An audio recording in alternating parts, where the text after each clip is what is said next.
Bendecid a los que os persiguen, bendecid y no maldigáis. Gozaos con los que se gozan, llorad con los que lloran. Unánimes entre vosotros, no altivos, sino asociándoos con los humildes. No seáis sabios en vuestra propia opinión. No paguéis a nadie mal por mal. Procurad lo bueno delante de todos los hombres. Si es posible, en cuanto dependa de vosotros, estad en paz con todos los hombres. No os venguéis a vosotros mismos, amados míos, sino dejad lugar a la ira de Dios, porque escrito está: mía es la venganza, yo pagaré, dice el Señor. Mi saludo una vez más para todos y cada uno de ustedes, anhelando que cada día la bendición de Dios sobreabunde en cada una de sus vidas. Como dijera Moisés al pueblo de Israel: que Dios os haga 1000 veces más de lo que ahora sois y os prospere como Él lo ha prometido.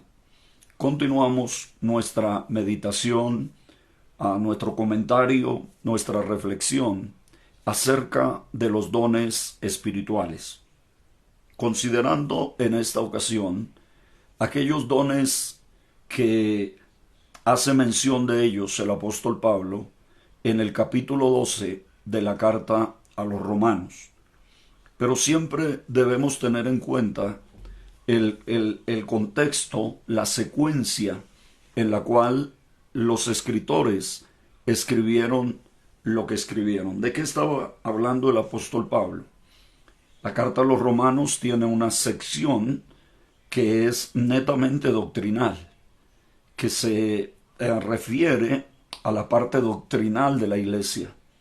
Y como lo ha dicho alguien, quizá de las cartas escritas por el apóstol Pablo, la carta a los romanos es la más doctrinal. Es donde el apóstol Pablo puede compartir a la iglesia lo que recibió del Señor, lo que el mismo Señor le enseñó en cuanto a la gracia, a la misericordia, a la bondad de nuestro Dios. En cuanto a la obra de la redención, los profetas anunciaron la redención. El Señor Jesús hizo posible la redención y el apóstol Pablo nos explica el proceso, el camino, la finalidad, el poder de la redención. Esos alcances maravillosos de que antes éramos enemigos de Dios, pero en Cristo fuimos reconciliados. Y no fuimos reconciliados sencillamente para ser parte de una iglesia, o más bien de una congregación, de una iglesia así, pero no únicamente para ser parte de una congregación. Fuimos redimidos para ser parte de una familia, para ser hijos de Dios, para ser herederos de Dios, para ser herederos con Cristo. Y en la carta a los Efesios, el apóstol Pablo dice que el Espíritu Santo es las arras de nuestra herencia hasta la posesión adquirida. Nosotros, como seres humanos, siempre ponemos la mira y valoramos más aquellas cosas que son tangibles, aquellas cosas que son visibles, aquellas cosas que de repente podemos tener al alcance de la mano. Pero hacemos a un lado aquellas cosas que no son tangibles, pero que son muy valiosas, que son demasiado importantes, y es lo que tiene que ver con la vida espiritual. Es lo que tiene que ver con nuestro crecimiento espiritual y con esa provisión espiritual que ha hecho Dios a su iglesia para que podamos ser cristianos victoriosos aquí en la tierra y testigos eficaces ante un mundo que se pierde, ante un mundo que perece, ante un mundo que no tiene esperanza. Por eso la iglesia del Señor no debe enfocar sus esfuerzos únicamente a la parte, ¿cómo podemos decir?, material, sino que debe enfocar sus esfuerzos al aspecto espiritual, al aspecto a que realmente podamos nosotros disfrutar de esas riquezas en gloria que Dios nos ha concedido en Cristo. Hay cosas que la iglesia anda buscando y ya Dios se las concedió. Ya Dios se las dio a la iglesia. Y la iglesia todavía anda en búsqueda de ellas. Andamos buscando la presencia de Dios. Cuando Dios dijo, el Señor dijo, estaré con vosotros todos los días hasta el fin del mundo. Podemos encontrar cantidad de promesas donde Dios nos promete estar con nosotros, donde Dios nos promete que Él está allí. ¿Qué otra cosa es la presencia de Dios sino el estar de Dios en medio de su pueblo? Es más, el Señor Jesús dice, si me amáis, guardad mis mandamientos, y el que me ama, mi Padre le amará, y vendremos a Él, y haremos morada con Él. En otras palabras, estaremos siempre con Él. Y la Biblia nos dice también que nuestro cuerpo ahora es el templo del Espíritu, porque Dios dice, moraré y habitaré entre ellos o con ellos. Y andamos buscando la presencia de Dios cuando ya Dios prometió estar con nosotros. Andamos buscando una unción que también dice la Biblia que ya tenemos. ¿No dice el apóstol Juan que nosotros tenemos la unción del Santo y no tenemos necesidad que nadie nos enseñe? Andamos buscando poder que ya tenemos. Andamos buscando dones que ya Dios los ha dado a la iglesia, los ha repartido a la iglesia. El asunto es que nosotros no hemos tenido la capacidad de entender el alcance de la provisión de Dios y no hemos tenido la sabiduría para usar lo que Dios nos ha entregado. Estamos matando gorriones con tanques de guerra. Estamos peleando una batalla, enfrentando un enemigo derrotado y sintiéndonos derrotados nosotros. Por eso, en este aspecto doctrinal, el apóstol Pablo no solamente nos muestra lo que es la doctrina, sino lo que la doctrina bíblica, lo que la doctrina sana, porque recuerde que la Biblia nos habla de una doctrina sana. Y si hay una doctrina sana es porque hay una doctrina que no es sana. Y la Biblia nos invita a seguir la sana doctrina, a vivir la sana doctrina. Y la doctrina, de una manera sencilla, es enseñanza. Así que hay una enseñanza sana. Y la enseñanza sana produce vida, produce vitalidad, produce sanidad. Pero una doctrina enfermiza, una doctrina decadente, produce enfermedad, produce muerte, produce esclavitud, produce retroceso, produce estancamiento, produce sectarismo, produce apostasía, produce todo lo que usted quiera, todo lo que usted quiera imaginarse. De tal manera que la sana doctrina tiene maravillosos resultados en la vida del creyente, porque la mejor demostración de tener sana doctrina es el diario vivir del creyente. La mejor defensa de la sana doctrina es el testimonio del creyente. Usted no me puede mostrar la sana doctrina por lo que enseñe. Usted me puede mostrar la sana doctrina por lo que vive. Quiero repetir eso. Usted no me muestra la sana doctrina por lo que enseñe. Usted me muestra la sana doctrina por lo que vive. Usted no defiende la sana doctrina cuando se para Biblia en mano de alguna manera a enrostrarle su santidad a los que le están oyendo. Usted demuestra y defiende la sana doctrina cuando con su vida, con sus hechos, con su testimonio, está diciendo que tiene una sana doctrina. Hoy, lo que el mundo quiere ver no es una zarza más en el desierto. Hoy lo que el mundo quiere ver es una zarza que arda en el fuego de Dios y no se consuma. Porque el fuego de Dios no es algo momentáneo, pasajero, efímero. El fuego de Dios es algo permanente. Los que leen la Biblia saben a qué me estoy refiriendo. Sí, al momento de Moisés allá en el desierto.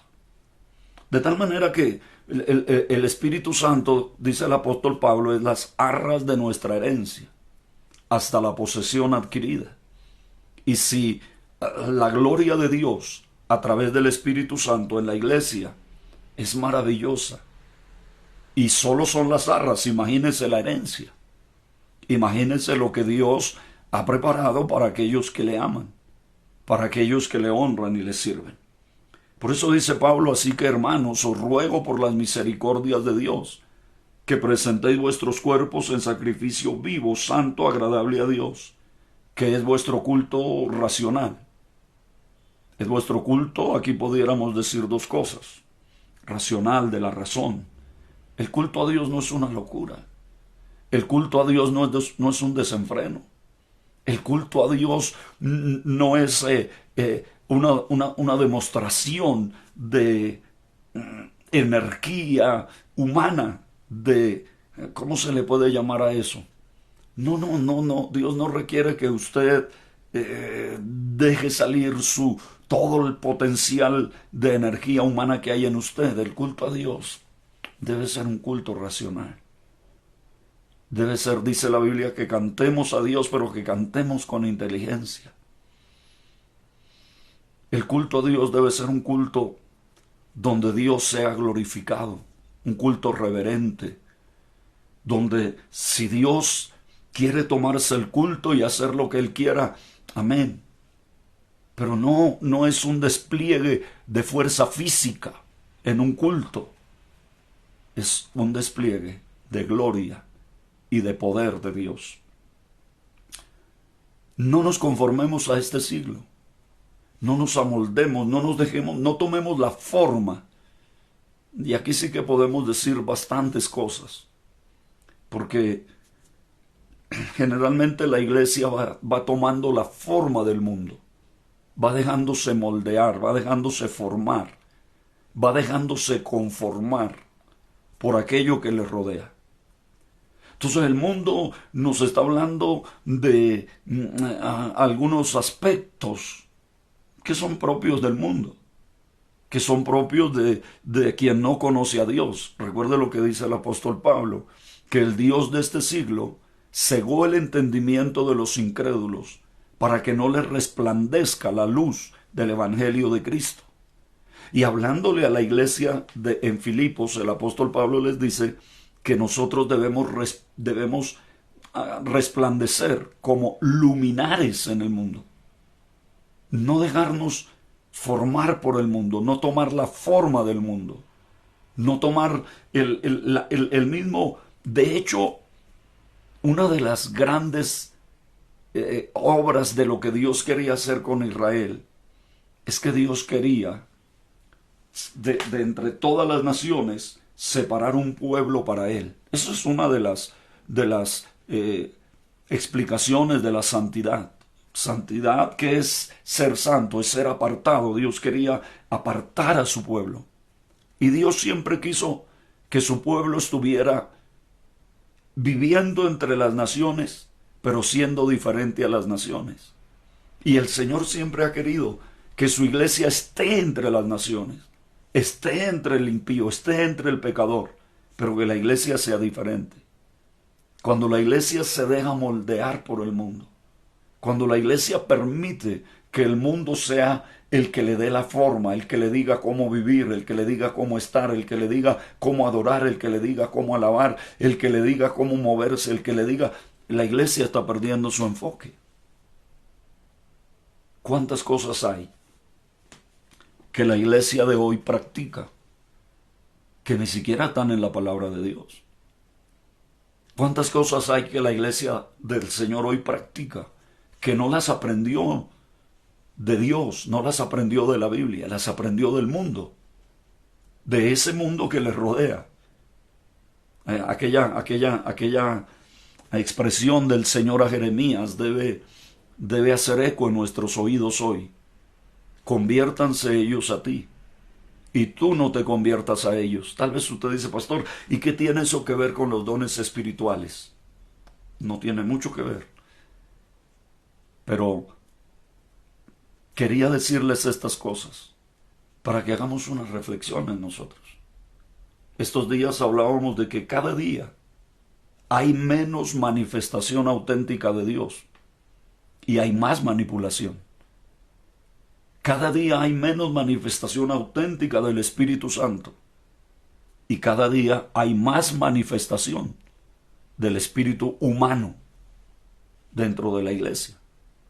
La iglesia dejó de ser el pueblo del Señor para convertirse en una empresa, para ser manejada de una manera empresarial. Y la iglesia siempre tendrá que seguir siendo la iglesia. Y la naturaleza de la iglesia es una naturaleza espiritual.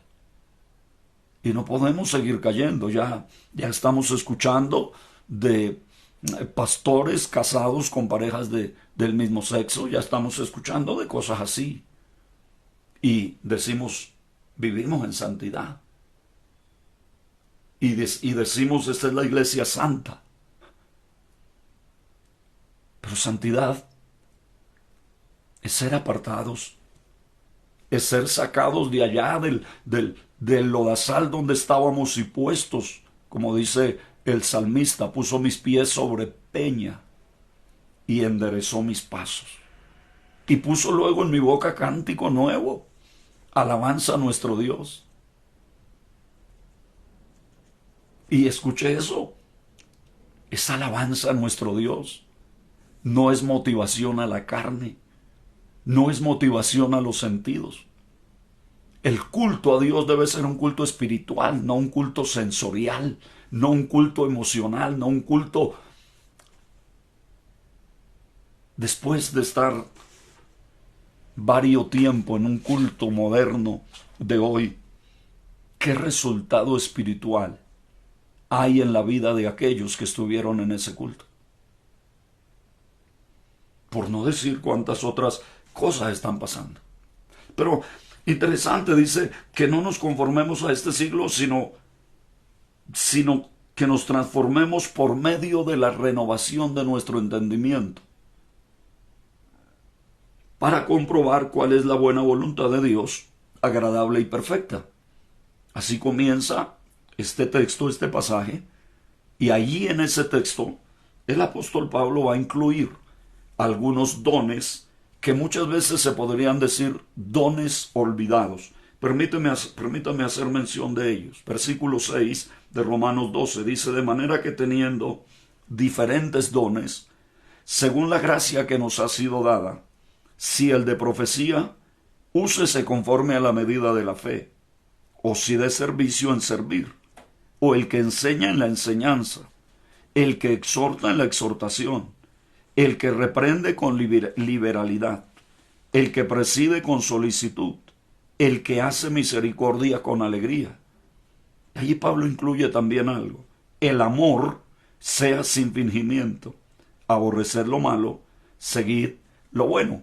Y qué interesante que entre el capítulo 12 y el capítulo 14 de la primera carta a los Corintios, donde el apóstol Pablo habla de los dones, introduce el capítulo 13 que habla del amor.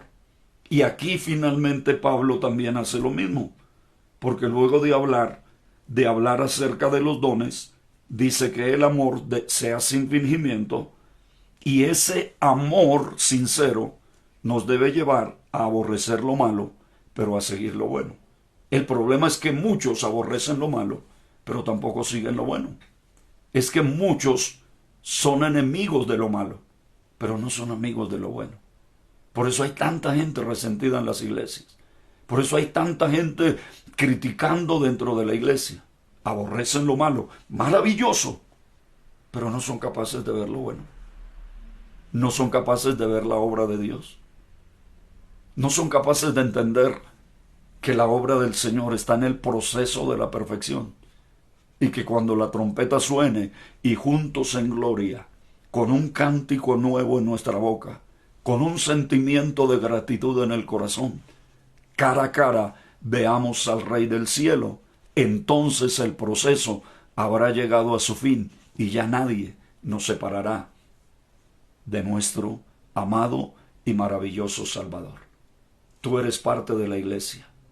Tú eres parte de este camino. Tú eres parte de los millones de redimidos. Mantente fiel, porque a fidelidad te llamó Dios. Que Dios te bendiga, que Dios te guarde. Feliz día para todos.